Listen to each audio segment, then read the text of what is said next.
നവഗ്രഹങ്ങളിലേക്കുള്ള ഒരു യാത്ര. മോക്ഷയുടെ റോയൽ ചോള സർക്യൂട്ടിലേക്കുള്ള, അതായത് തൃച്ചി, തഞ്ചാവൂർ, കുംഭകോണത്തേക്കുള്ള യാത്രയിൽ ഇന്ന് നമ്മൾ തിങ്കളൂർ ക്ഷേത്രത്തിലേക്ക് പോവാണ്. അകലെ തിങ്കളൂർ ക്ഷേത്രത്തിൽ നിന്നുള്ള ശബ്ദങ്ങൾ നമുക്ക് കേൾക്കാം. ഇന്ന് ഞങ്ങളെല്ലാവരും രാവിലെ മുതൽ ഉത്സാഹത്തോടു കൂടി തഞ്ചാവൂർ ബൃഹദീശ്വര ക്ഷേത്രമൊക്കെ കണ്ട ദിവസമാണിന്ന്. ഇന്നിപ്പോൾ തഞ്ചാവൂരിൽ നമ്മൾ കുംഭകോണത്തിലേക്ക് പോകുന്ന വഴിക്കാണ് തിങ്കളൂർ ക്ഷേത്രം ഉള്ളത്. ആ തിങ്കളൂർ ക്ഷേത്രത്തിലേക്ക് പോകാൻ എല്ലാവരും വെളുത്ത വസ്ത്രം, വെളുപ്പിനോട് സമാനമായ വസ്ത്രങ്ങൾ, പൂർണ്ണമായും വെളുപ്പണിഞ്ഞും പേള് ഉള്ള ആഭരണങ്ങളൊക്കെ അണിഞ്ഞുകൊണ്ടാണ് ഇന്നത്തെ യാത്ര തിങ്കളൂർ ക്ഷേത്രത്തിലേക്ക്. തിങ്കളൂർ ക്ഷേത്രത്തിലേക്ക് പോകുന്ന വഴി രസകരമായിരുന്നു അല്ലേ? നമ്മൾ വരുമ്പോഴൊക്കെ മുഴുവൻ വയലും ഒക്കെ ആയിട്ട് നല്ല ഭംഗിയുണ്ടായിരുന്നു. അപ്പോൾ വയലൊക്കെ ഇരുവശത്തും വയലൊക്കെ ആയിട്ട്. പക്ഷെ ഇപ്പൊ നോക്കൂ, ഇവിടെയൊക്കെ വീടുകളൊക്കെ നോക്കൂ, എത്രയോ കാലത്തിന്റെ പഴക്കമുള്ള, നമ്മള് തമിഴ്നാട് എന്ന് പറയുമ്പോൾ മനസ്സിലേക്ക് വരുന്ന ഒരു ചിത്രമുണ്ട്. രസകരമായ ഇതുപോലെയുള്ള അഗ്രഹാരത്തിന് സമാനമായ വീടുകള്, അതിൽ തന്നെ തടിയിൽ ഇങ്ങനെ തൂണുകൾ വെച്ചിരിക്കുന്നത്, പിന്നെ അങ്കവാലുള്ള കോഴികൾ, അതൊക്കെ ഞങ്ങൾ വഴിയിൽ ഇങ്ങനെ കുറെ കണ്ടായിരുന്നു. വലിയ അങ്കവാലുള്ള നാടൻ കോഴികൾ, കുട്ടികൾ, പശുക്കൾ ഒക്കെ ആയിട്ടുള്ള ഒരു ഗ്രാമത്തിന്റെ വഴിയിലൂടെയാണ് നമ്മൾ സഞ്ചരിക്കുന്നത്. ഗ്രാമത്തിന്റെ വഴിയിലൂടെ സഞ്ചരിച്ചാണ് ഞങ്ങൾക്ക് ചന്ദ്രൻ ക്ഷേത്രത്തിലേക്ക് എത്തേണ്ടത്. അപ്പൊ ഇന്ന് അമാവാസിയാണല്ലോ. അമാവാസി ആയതുകൊണ്ട് തന്നെ ചന്ദ്രക്ഷേത്രത്തിൽ നല്ല തിരക്കുണ്ടെന്ന് തോന്നുന്നു. അല്ലെങ്കിൽ സാധാരണ അത്ര അധികം ആളുകളൊന്നും വരാത്തൊരു വഴിയായിട്ടാണ് നമുക്ക് തോന്നുക. വരുന്ന വഴിക്ക് ഇരുവശങ്ങളും പാടം, ഗ്രാമം ഒക്കെ ആയിട്ടുള്ള ഒരു രസകരമായ വഴി. ആ വഴിയാണ് നമ്മളെ ഇവിടേക്ക് കൊണ്ടുവന്നിരിക്കുന്നത്. ഇതാ ഞാൻ പറഞ്ഞില്ലേ നേരത്തെ, കോഴികൾ, നാടൻ കോഴികളൊക്കെ നിൽക്കുന്നു. ഒരു വശത്ത് പശുവിനെ കറക്കുന്നുണ്ട്.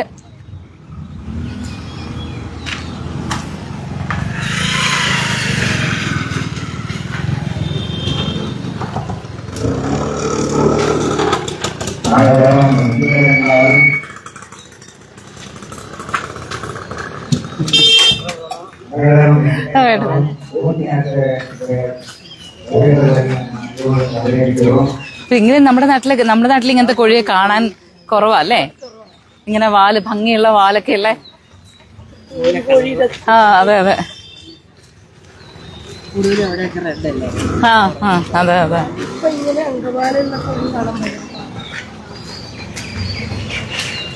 അപ്പോ തിങ്കൾ ക്ഷേത്രത്തിലേക്കുള്ള യാത്ര. തിങ്കൾ ക്ഷേത്രം എന്ന് പറയുമ്പോൾ അറിയാലോ, നവഗ്രഹങ്ങളിൽ ചന്ദ്രനുള്ള പ്രാധാന്യം എത്രത്തോളം എന്ന്. മാത്രമല്ല, ഭൂമിയുടെ സഞ്ചാരങ്ങളെ നിയന്ത്രിക്കുന്ന ചന്ദ്രന്റെ സാന്നിധ്യം അവിടേക്ക് എത്തുമ്പോഴേക്കും ഇങ്ങനെയൊക്കെയുള്ളൊരു വഴിയായാൽ തന്നെ മനസ്സൊരു സ്വസ്ഥതയിലേക്ക് എത്തും. മനസ്സ് ആണ് ചന്ദ്രനുമായിട്ട് ബന്ധപ്പെട്ട് നിൽക്കുന്നതെങ്കിൽ ആ മനസ്സിനെ സന്തോഷിപ്പിക്കുന്ന ഒരുപാട് കാഴ്ചകൾ, ഗ്രാമത്തിന്റെ നൈർമല്യം, ഇതൊക്കെ കണ്ടുകൊണ്ട് വഴിയിലൂടെ നടക്കുകയാണ്. ഞങ്ങളുടെ ബസ് വരുന്നൊരു വഴി കഴിഞ്ഞ് പിന്നെ ഇങ്ങോട്ട് നടക്കുകയാണ് ചെയ്യുന്നത്. അപ്പൊ കണ്ടോ, പഴയ വീടുകൾ, അതുപോലെ പണ്ട് നാട്ടുമ്പുറത്ത് മാത്രം കാണുന്ന കോഴിപ്പൂവ്, പിന്നെ മുല്ല, സന്ധ്യയാകുമ്പോഴേക്കും മുല്ല മുട്ട എടുത്ത് കൊണ്ടുവന്ന് മുറ്റത്തിരുന്ന് മാല കെട്ടുന്ന രണ്ട് വീട്ടുകാരും, അപ്പുറത്തും ഇപ്പുറത്തുമുള്ള വീട്ടുകാർ ഒരുമിച്ച് വന്നിരുന്ന് മാലയൊക്കെ കെട്ടി, അങ്ങനെയൊക്കെയുള്ളൊരു ജീവിത രീതികളൊക്കെ പലർക്കും ഇപ്പൊ അന്യം നിന്ന് പോയിട്ടുണ്ട്. നമ്മുടെ നാട്ടിലും വളരെ വളരെ കുറച്ച് ഗ്രാമങ്ങളിലേക്ക് പോയാലൊക്കെ കാണാം. പക്ഷെ ഇവിടെ നമുക്ക് ഇങ്ങനെ ഒരു തിങ്കളൂർ ക്ഷേത്രത്തിലേക്ക് പോകുമ്പോൾ ഇങ്ങനെ കാഴ്ചകൾ കണ്ടപ്പോൾ, എന്നാൽ ഇവിടെ നിന്നേ തന്നെ നമുക്കൊരു തത്സമയം ആരംഭിക്കാം. ക്ഷേത്രത്തിന്റെ കാഴ്ചകൾ തീർച്ചയായിട്ടും നമുക്ക് കാണാം. എങ്കിലും ഈ പോകുന്ന വഴി അതിന്റെ ഒരു ഭംഗിയെ ഒക്കെ അറിഞ്ഞുകൊണ്ട് ഗ്രാമവാസികൾക്കൊക്കെ ഒരു അത്ഭുതമാണ്. കാരണം കുറേ പേര് വെളുത്ത വസ്ത്രമൊക്കെ ഇട്ട് ഇങ്ങനെ വരുന്നത്, നമ്മളൊരു ഗ്രൂപ്പായിട്ട് വരുന്നു, പിന്നെ അത് വീഡിയോ ചെയ്യുന്നതെല്ലാം കണ്ട് അവരിങ്ങനെ അത്ഭുതപ്പെട്ട് നിൽക്കുകയാണ്, എന്താണ് സംഭവിക്കുന്നതെന്ന് മനസ്സിലാകാതെ. അപ്പൊ ചന്ദ്രൻ കോയിലേക്ക് നേരത്താനെ പോണു. ആ കോയിൽ വന്നാച്ചാ.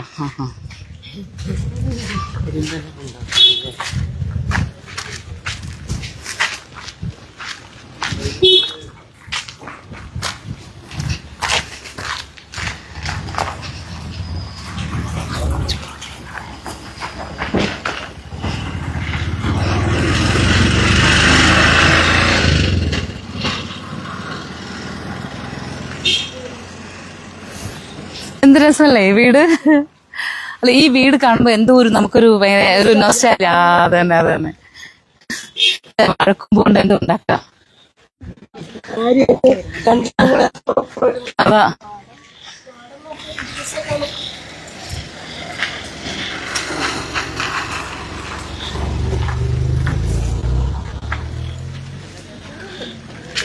വിഷ്ണു അവിടെ.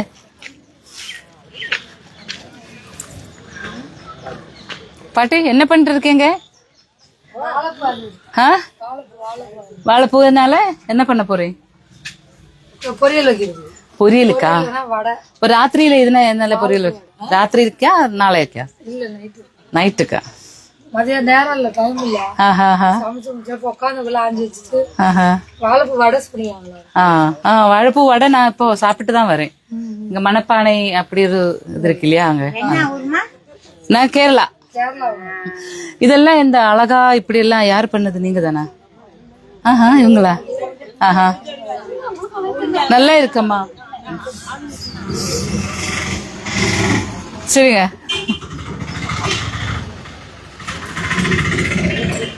വീട് നോക്ക്.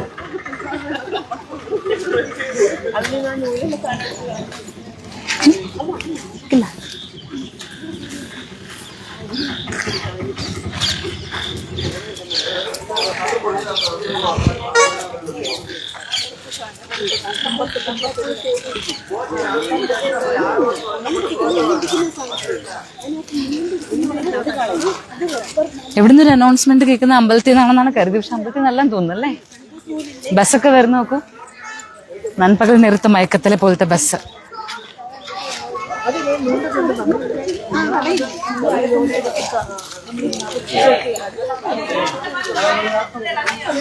നൻപകൽ നേരത്തെ മയക്കത്തിൽ തിരുക്കുറലൊക്കെ കേട്ടുകൊണ്ടുള്ള യാത്രയിൽ പാടമൊക്കെ കാണുമ്പോൾ അതേപോലെയൊക്കെ തോന്നുന്നുണ്ടല്ലേ?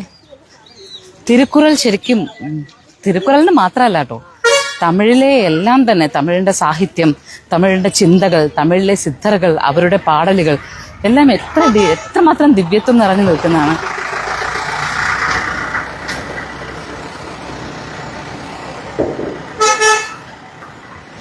നമ്മളെത്തി അരുൾമിகு കൈലാസനാഥ സ്വാമി തിരുക്കോവിൽ.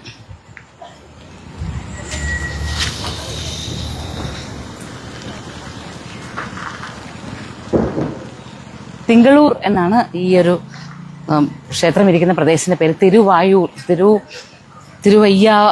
തിരുവയ്യാറു അല്ലേ? തിരുവയ്യാറ് എന്ന് പറയുന്ന ശരിക്കും ത്യാഗരാജസ്വാമികളുമായിട്ട്, അദ്ദേഹത്തിന്റെ ജന്മവുമായിട്ട് ബന്ധപ്പെട്ടുള്ള സ്ഥലമാണ്. മാത്രമല്ല ജനിക്കുകയാണെങ്കിൽ തിരുവായൂർ ജനിക്കണം എന്നൊക്കെയുള്ളൊരു ചൊല്ലുമൊക്കെ ഉണ്ടല്ലോ. അത് ഈ പ്രദേശം തന്നെയാണോ എന്ന് സംശയമുണ്ട്. ഇത്താനേ കോവില് നേരെ ഇവിടെ ഒരു ക്ഷേത്രം നമുക്ക് കാണാം. ഇതെന്താ കോവിൽ? വില്ലേജ് ടെമ്പിളാ? എന്താ കോവിൽ നെയിം പേരെന്നാ? മൂങ്കിലമ്മൻ.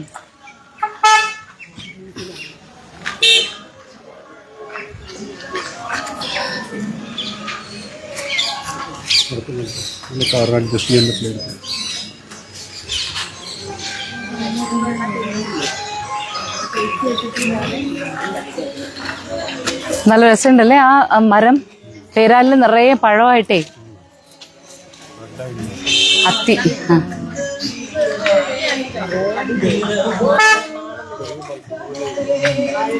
പൂജയ്ക്ക് വിളക്ക് തെളിയിക്കാൻ എന്തെങ്കിലും സാധനം വാങ്ങണമെങ്കിൽ വാങ്ങാട്ടോ, അകത്ത് വിളക്ക് തെളിയിക്കണമെങ്കിൽ.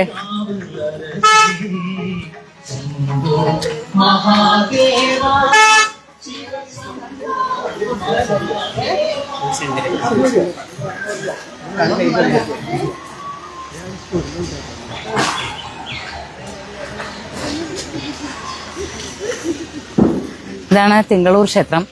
ഇപ്പോൾ ഓർമ്മ വരുന്നത് എന്താണെന്ന് വെച്ചാൽ 2005 അതായത് അമൃത ടിവിയിൽ ഉദയാമൃതം ആരംഭിക്കുന്ന കാലത്ത് അന്ന് കന്യാകുമാരി മുതലുള്ള യാത്രയാണല്ലോ പദ്ധതി ഇട്ടിരുന്നത്. അപ്പോൾ 2005 കാലഘട്ടത്തിൽ തന്നെ നമ്മൾ ഈ തമിഴ്നാട്ടിലൂടെ യാത്ര ചെയ്തിരുന്നു. ആ സമയത്ത് തഞ്ചാവൂർ കുംഭകോണമൊക്കെ ചിത്രീകരിച്ച് കാണിക്കണ്ടേ. അന്ന് അതിനു വേണ്ടിയിട്ട് നവഗ്രഹ ക്ഷേത്രങ്ങളിലേക്ക് വന്നപ്പോൾ തിങ്കളൂർ ക്ഷേത്രത്തിലേക്ക് വന്നാണ് ഓർമ്മ വരുന്നത്. ശരിക്കും പറഞ്ഞാൽ അന്ന് വന്നതിന് ശേഷം പിന്നീട് ഇപ്പോഴാണ് തിങ്കളൂർ ക്ഷേത്രത്തിലേക്കുള്ള വീണ്ടും ഒരു വരവ്. കാരണം നവഗ്രഹ ക്ഷേത്രങ്ങൾ നമ്മുടെ എപ്പോഴും യാത്രകൾ എപ്പോഴും നമ്മളുടെ ഉത്തരേന്ത്യ കേന്ദ്രീകരിച്ചുകൊണ്ടാണല്ലോ. തമിഴ്നാട്ടിലേക്കാണെങ്കിൽ നമ്മൾ പോകാറുള്ളത് തിരുവണ്ണാമലയിലെ 3 ദിവസത്തെ നമ്മളുടെ ആ ഒരു ധ്യാനവുമായിട്ട് ബന്ധപ്പെട്ട് മൗനവ്രതവും ഒക്കെ ആയിട്ട് ബന്ധപ്പെട്ടുള്ള യാത്രയ്ക്കായിട്ട് തിരുവണ്ണാമലയിൽ പോകാറുണ്ട്. പിന്നെ അല്ലെങ്കിൽ പഞ്ചഭൂത സ്ഥല യാത്രയാണ്. അപ്പോൾ ഇത്തവണ ആദ്യമായിട്ടാണ് നവഗ്രഹ ക്ഷേത്രങ്ങളിലേക്കുള്ള യാത്ര വെച്ചിരിക്കുന്നത്. അതിൽ തിങ്കളൂര് വെളുത്ത വസ്ത്രത്തെ ഇഷ്ടപ്പെടുന്ന, അല്ലെങ്കിൽ തൈര് പോലെയോ ശംഖ് പോലെയോ തുഷാരം പോലെയോ വെളുത്ത് പവിത്രമായിരിക്കുന്ന ചന്ദ്രന്റെ തിരുസന്നിധിയിലേക്ക് നമ്മൾ എത്താണ്. ആ പവിത്രത എന്ന് പറയുന്നതിന് നമ്മളിലെ ശുദ്ധിയെ, നമ്മളുടെ മനസ്സിന് സംഭവിക്കാൻ പോകുന്ന മാറ്റത്തെ ഒക്കെയാണ് പ്രതിനിധീകരിക്കുന്നത്. വലിയ മാറ്റങ്ങൾ ഉണ്ടാകുന്നതിന് വേണ്ടിയിട്ട് ചന്ദ്രനെ ഉപാസിക്കണം എന്നുള്ളതാണ്. അതുപോലെ തന്നെ ജാതകത്തിൽ നമുക്ക് ചന്ദ്രന്റെ സാന്നിധ്യത്തെ, മനോനിലയിൽ നമുക്കുണ്ടാകുന്ന ആ ഒരു സ്ഥിരത, അതിനൊക്കെ വേണ്ടിയിട്ടാണ് കൂടുതലായും ചന്ദ്രനെ ഉപാസിക്കുക. എന്നാൽ അത് മാത്രമല്ല കേട്ടോ, ഭൂമിയുടെ ചലനം പോലും അതിന്റെ യഥാവിധി സംഭവിക്കുന്നതിന് ചന്ദ്രൻ തീർച്ചയായിട്ടും ഒരു കാരണമാകുന്നുണ്ട്. അപ്പോൾ നമ്മളങ്ങനെ ചന്ദ്രക്ഷേത്രത്തിൽ എത്താണ്. ചന്ദ്രക്ഷേത്രത്തിൽ എന്ന് പറഞ്ഞാലും ചന്ദ്രൻ ഇവിടെ ശിവലിംഗ സ്വരൂപത്തിലാണ് ഇരിക്കുന്നത്, ശിവലിംഗ ഭാവത്തിലാണ് ഇരിക്കുന്നത്. അത് നവഗ്രഹ ക്ഷേത്രങ്ങളിലെല്ലാം അങ്ങനെ തന്നെയാണ്. ചന്ദ്രൻ ശിവലിംഗ സ്വരൂപത്തിലാണ് ഉള്ളത്. നമുക്ക് ഇവിടേക്ക് എത്താം. ബ്രഹ്മാവിന്റെ പുത്രൻ എന്നാണ്. ബ്രഹ്മാവിൽ നിന്ന് 3 തവണ ആണ് ചന്ദ്രൻ ജനിക്കുന്നത് എന്നതാണ് ഐതിഹ്യം. അപ്പോ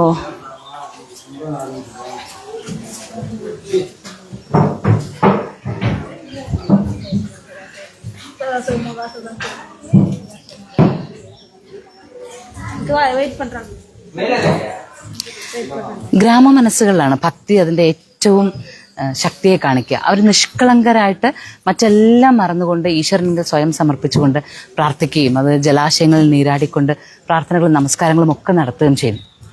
മനസ്സിനെ തണുപ്പിക്കുന്ന ആർദ്രതയാണ് ചന്ദ്രൻ എന്ന് പറയുമ്പോൾ നമ്മൾ ആദ്യം തന്നെ ആ ഒരു പാടമാണ് കാണുന്നത്. നല്ല രസകരമായൊരു പാടം. പാടത്തിന്റെ ഒരു വശത്തായിട്ട് ഒരു ചെറിയ കുളം, അത് ക്ഷേത്രക്കുളം എന്ന് വിശേഷിപ്പിക്കാം. ഈ ക്ഷേത്രക്കുളം നേരെ, അതായത് ക്ഷേത്രം നേരെ മുഖം നോക്കി നിൽക്കുന്നത് ഈ കുളത്തിലേക്കാണ് എന്നുള്ളതാണ്. അപ്പോൾ അവിടെ നിന്ന് നമ്മൾ നേരെ നോക്കിയാൽ കാണുന്നത് ക്ഷേത്രം. സാധാരണ നമ്മൾ തമിഴ്നാട്ടിലെ ക്ഷേത്രങ്ങളെല്ലാം ഒരു വലിയ രാജഗോപുരത്തോട് കൂടിയിട്ടാണ് കാണാം. ഇവിടെ ഇപ്പോൾ നമുക്ക് അങ്ങനെയല്ല കാണുന്നത്. പുതുതായി നിർമ്മിച്ച ക്ഷേത്രമാണെന്ന് മനസ്സിലാക്കാം. ഈ ഒരു കാഴ്ചകളൊക്കെ ഇപ്പോൾ നിർമ്മിച്ചതാണ് എന്ന്. എങ്കിലും വലിയ രാജഗോപുരങ്ങളില്ലാത്ത ഒരു ചെറിയ ക്ഷേത്രമായിട്ടാണ് തിങ്കളൂർ ക്ഷേത്രത്തെ നമുക്ക് കാണുന്നത്. അകത്തേക്ക് കയറാം. ബീജമന്ത്രം ജപിക്കുക. സ എന്നുള്ളതാണ് അത് വരുന്നത്. ചന്ദ്രായ നമയ്ക്ക് മുമ്പ് സ എന്ന് ജപിച്ച് ചന്ദ്രായ നമ ജപിക്കുക. ബീജമന്ത്രം ജപിച്ച് പ്രാർത്ഥിക്കുക. അതുപോലെ തന്നെ നവഗ്രഹ സ്തോത്രത്തിലെ മന്ത്രവും ജപിക്കാം. എപ്പോഴും നമ്മൾ അവിടെ ശ്രീകോവിലേക്ക് നോക്കുമ്പോൾ ആ ശിവലിംഗത്തിൽ നമ്മൾ ആ ചന്ദ്രപ്രഭ നിലാവനം, നമ്മൾ പറഞ്ഞല്ലോ ഇന്ന് അമാവാസിയാണ്, അപ്പോൾ ആകാശത്തിൽ ചന്ദ്രനില്ല. പിന്നെ പകരം ചന്ദ്രൻ എവിടെയാണെന്ന് ചോദിച്ചാൽ ചന്ദ്രക്ഷേത്രത്തിലെ ശിവലിംഗത്തിലാണ് ചന്ദ്രൻ ഉണ്ടാവുന്നതാണ്. അതുകൊണ്ട് തന്നെ അമാവാസി വളരെ വിശേഷമാണ് ചന്ദ്രക്ഷേത്ര ദർശനത്തിന്. അതുകൊണ്ടാണ് നമ്മൾ ഈ ദിവസം തിരഞ്ഞെടുത്തത്. നമ്മൾ ഈ ദിവസം തിരഞ്ഞെടുത്തു എന്നല്ല, ഈ പ്രപഞ്ചം നമുക്ക് ഈ ദിവസം തിരഞ്ഞെടുത്തു തന്നു എന്ന് പറയുന്നതാണ് ശരി. ചെറിയ ക്ഷേത്രമാണ്. അതാ ഇവിടെ നമുക്ക് എല്ലായിടത്തും ശിവസാന്നിധ്യം തന്നെയാണ്. നന്ദികേശനും അതുപോലെ തന്നെ ശിവസാന്നിധ്യവും തന്നെയാണ് കാണുന്നത്. നന്ദികേശന് മേലുള്ള ശിവപാർവതിമാർ. നിങ്ങൾ അകത്തേക്ക് കയറിക്കോളൂ കേട്ടോ. ഒന്ന് വലം വെച്ചിട്ട് അകത്തേക്ക് വരാം.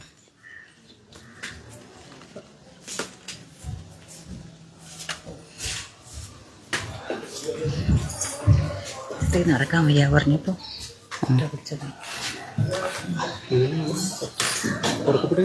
അല്ല, അകത്ത് തൊഴുതോളൂ. അകത്ത് തൊഴുത് ജപിക്കുക. പിന്നെ നമുക്ക് ഇവിടെ എവിടെയെങ്കിലും ഒന്നിരുന്ന് പ്രാർത്ഥിക്കാം. അതൊക്കെ ജപിക്കാൻ പറ്റില്ലെങ്കിൽ പുറത്തിരുന്നിട്ട് ജപിക്കാം കേട്ടോ. ധ്യാനവും ചെയ്യാം നമുക്ക്. അത് കഴിഞ്ഞിട്ട് നിങ്ങളുടെ പ്രാർത്ഥന എല്ലാം കഴിഞ്ഞൊന്ന് സ്വസ്ഥമായിട്ട് ധ്യാനത്തിലേക്ക് പോകാം.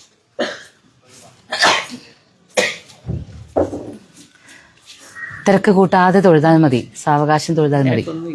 അതെ,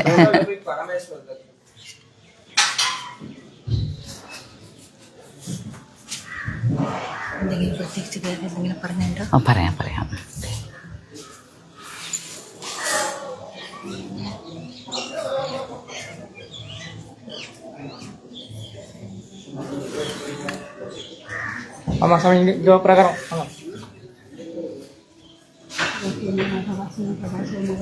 ഇപ്പോഴും ആമ്പൽപ്പൂക്കൾ ചന്ദ്രന് വിശേഷമായിട്ട് വഴിപാടായിട്ട്.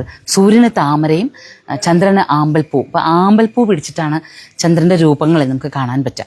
ഈ ആമ്പൽ എന്ന് പറഞ്ഞിട്ടുണ്ടല്ലോ, ബുദ്ധമതത്തിലെ വിവേകത്തിന്റെ ചിഹ്നമാണ് ആമ്പൽ. നമ്മുടെ തന്നെ വായുദേവന്റെ കയ്യിൽ 2 ആമ്പൽ പൂക്കളാണുള്ളത്. അതും 2 ആമ്പൽ മുട്ടുകളാണ്. അതൊന്ന് വിവേകവും വിവേചനവുമാണെന്നാണ് പറയാം. പ്രാണവായുവിന്റെ പ്രാണോർജ്ജത്തിലൂടെ നമ്മൾ അറിയേണ്ടത്, നമ്മളിലേക്ക് ഉണ്ടാകുന്നത് ഈ വിവേകവും വിവേചനവുമാണെന്നാണ് പറയാം.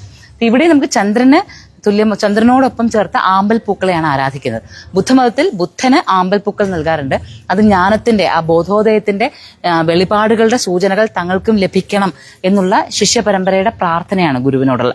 അപ്പൊ ഇവിടെ നമുക്ക് ഭഗവതി സാന്നിധ്യം, ഇവിടെയായിട്ടാണ് ദേവീഭാവം, പാർവതീഭാവം നിൽക്കുന്നത് ഇവിടെയാണ്. കൈലാസനാഥർ കോവിൽ എന്നാണ് കേട്ടോ ഈ ക്ഷേത്രത്തിന്റെ പേര്. കൈലാസനാഥർ കോവിൽ, കൈലാസനാഥർ തിരുക്കോവിൽ എന്ന് പറയുമ്പോൾ കാഞ്ചീപുരത്തെ ക്ഷേത്രമാണ് ഓർമ്മ വരിക. 6-ാം നൂറ്റാണ്ടിൽ നിർമ്മിതമായിട്ടുള്ള ക്ഷേത്രം, അതാണ് നമുക്ക് ഓർമ്മ വരിക.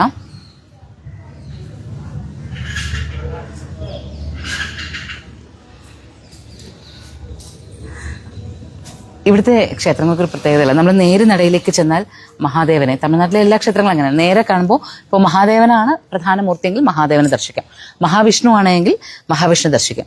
അത് കഴിഞ്ഞ് നമ്മൾ നേരെ തിരിഞ്ഞു കഴിഞ്ഞാൽ നമ്മുടെ ഇടത് ഭാഗത്തായിട്ട് ഭഗവതി ഉണ്ടാവും. അല്ലെങ്കിൽ ക്ഷേത്രങ്ങളാണെങ്കിൽ, വേറെ ക്ഷേത്രങ്ങളാണെങ്കിൽ ശ്രീകോവിൽ ഇരിക്കുന്നതിൻ്റെ ഇടത് ഭാഗത്തായിട്ട് മറ്റൊരു ശ്രീകോവിലായിരിക്കും ഭഗവതി ഉണ്ടാവുക.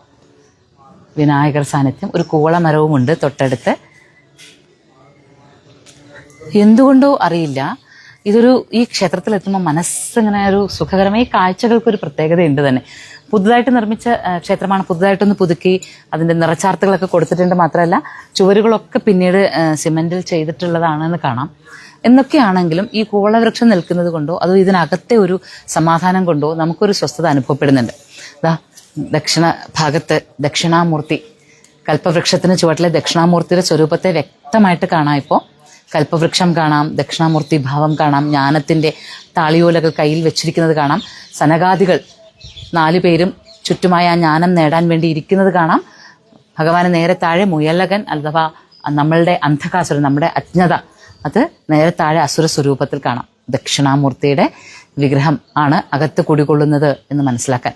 ഇവിടെ തമിഴ്നാട്ടിലെ ക്ഷേത്രങ്ങൾക്കൊരു പ്രത്യേകത, നമുക്ക് ഓരോ ക്ഷേത്രത്തിന്റെയും ശ്രീകോവിലിന്റെ മുകളിൽ നോക്കിക്കഴിഞ്ഞാൽ കാണാം എന്താണ് അകത്തിരിക്കുന്ന മൂർത്തി. അവിടെ ഗണപതി ഭാവം കൊടുത്തിട്ടുണ്ട്, അവിടെ അത് ഗണപതി ആണെന്ന് അറിയാം. ഇവിടെ വള്ളി ദേവയാനി സമേതനായിട്ടുള്ള സുബ്രഹ്മണ്യ രൂപമാണ് കൊടുത്തിരിക്കുന്നത്. ആഹാ, நீங்க எந்த ஊரா? ஆஹா, என்ன பேர் என்ன? லதா. எவ்வளவு நாளா இங்க ஒர்க் பண்ணிட்டு இருக்கு? 11 வருஷமா. ஓஹோ ஓஹோ. கைலாசநாதர் தானே இந்த மூர்த்தி பேரு, கைலாசநாதர்னு. அப்ப அம்மா பேரு பெரிய நாயகி. அம்மா பேரு பெரிய நாயகி. கைலாசநாதர். அவரை வணங்க வந்தவங்க தான் இவங்க சந்திரன். சந்திரன். நல்ல நீட்டா இருக்கு, நல்ல ஒரு காமா இருக்குங்க. എത്ര സ്നേഹത്തോടു കൂടിയിട്ടാണ് സംസാരിക്കുന്നവർ, സ്നേഹത്തോടു കൂടി. പക്ഷെ അതുമാത്രമല്ല, ഇവരിൽ ഇങ്ങനെയൊക്കെയുള്ളതായിരിക്കും നമ്മൾ സിദ്ധകളൊക്കെ നമ്മുടെ ഇടയിലേക്ക് വരുന്നത് എങ്ങനെയായിരിക്കും പറയാൻ പറ്റില്ല. ഒരു ഗ്രാമവാസിയുടെ രൂപത്തിലൊക്കെ ആയിരിക്കും വന്നിരിക്കുന്നത്. ഇപ്പം നമ്മൾ ഇവിടെ ഇതിൻ്റെ വൃത്തിയെക്കുറിച്ചൊക്കെ പറഞ്ഞു തീർന്നേ ഉള്ളൂ. ക്ലീൻ ചെയ്യുന്നതിൽ ഒരാൾ നമ്മുടെ അടുത്തേക്ക് വന്ന് സംസാരിക്കുക എന്ന് പറയുന്നത് വിശേഷമല്ലേ. പിന്നെ അതുപോലെ നിങ്ങളോട് പറയാൻ വിട്ടുപോയൊരു കാര്യം, ലതയിലൂടെ നമുക്ക് പറയാൻ പറ്റി, പെരിയ നായകി എന്നാണ് ഭഗവതിയുടെ നാമം. ഇവിടെ ബൃഹദീശ്വര ക്ഷേത്രത്തിലെ ബൃഹത് നായകി എന്നാണ് ഭഗവതിയുടെ പേര്.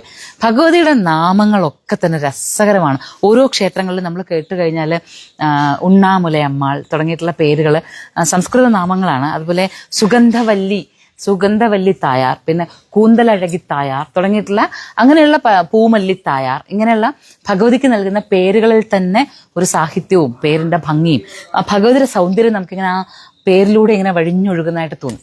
അപ്പോൾ അങ്ങനെ തിങ്കളൂർ ക്ഷേത്രത്തിൽ നിൽക്കുകയാണ്. അവിടെ ഭഗവതി ഗജലക്ഷ്മിയാണ്, ലക്ഷ്മി സ്വരൂപമാണ് അവിടെ പ്രതിഷ്ഠയായിട്ടുള്ളത്.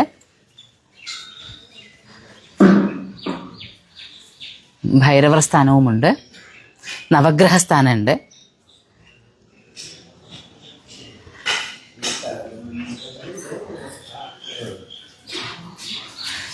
ഇവിടെ ചന്ദ്രന്റെ ശ്രീകോവിലേക്ക് എത്തുമ്പോൾ വെളുത്ത താമര, ആമ്പൽപ്പൂക്കളുമേന്തി നിൽക്കുന്നത് നമ്മൾ പറയില്ല, ആമ്പലാണ്. ഇപ്പം ഇവിടെ വരുമ്പോഴേക്കും നമുക്ക് വെളുത്ത താമരപ്പൂ പിടിച്ചിട്ട് ചന്ദ്രനെ കാണാം. ആ ചന്ദ്രക്കല പുറകിൽ, ശിരസിൽ കിരീടത്തിന് പുറകിലായിട്ട് ചന്ദ്രക്കലയും കാണാം.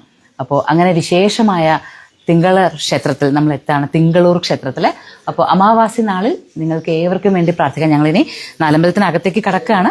അപ്പോൾ അതുകൊണ്ട് തന്നെ നിങ്ങൾക്ക് എല്ലാവർക്കും വേണ്ടി മനസ്സ് സ്വസ്ഥമായിരിക്കാൻ, എല്ലാവർക്കും സന്തോഷവും സമാധാനവും എപ്പോഴും ഉണ്ടാകാനായിട്ട് നമ്മൾ നവഗ്രഹങ്ങളിൽ ചന്ദ്രന്റെ സ്ഥാനമുള്ള തിങ്കളൂർ ക്ഷേത്രത്തിൽ, തഞ്ചാവൂരിലെ തിങ്കളൂർ ക്ഷേത്രത്തിൽ എത്തിയിരിക്കുകയാണ്.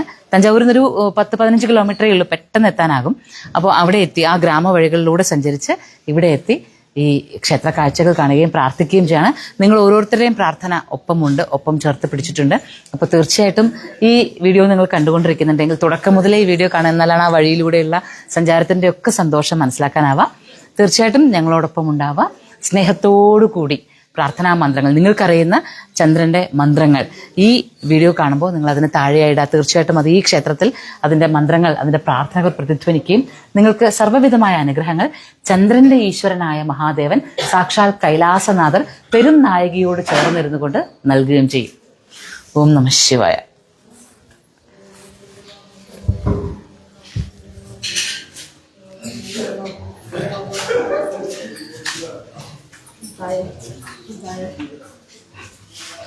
നമ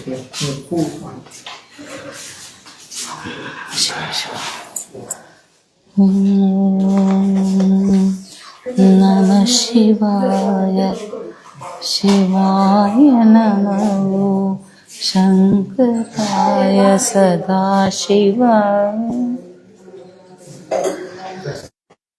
ശിവായ ശങ്കരായ സദാശിവായ പാഹിമാം.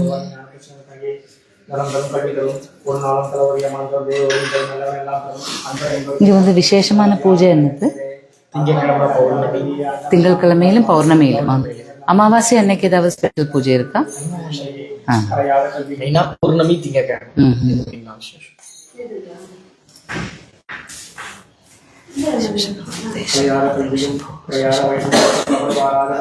கன்றாத வளமையும் குன்றாத இளமையும் கடுவினை இல்லாத உடலும் செய்யாத மனமும் அன்பகலாத மனைவியும் தவறாத சொல்லாத தாழாத கீர்த்தியும்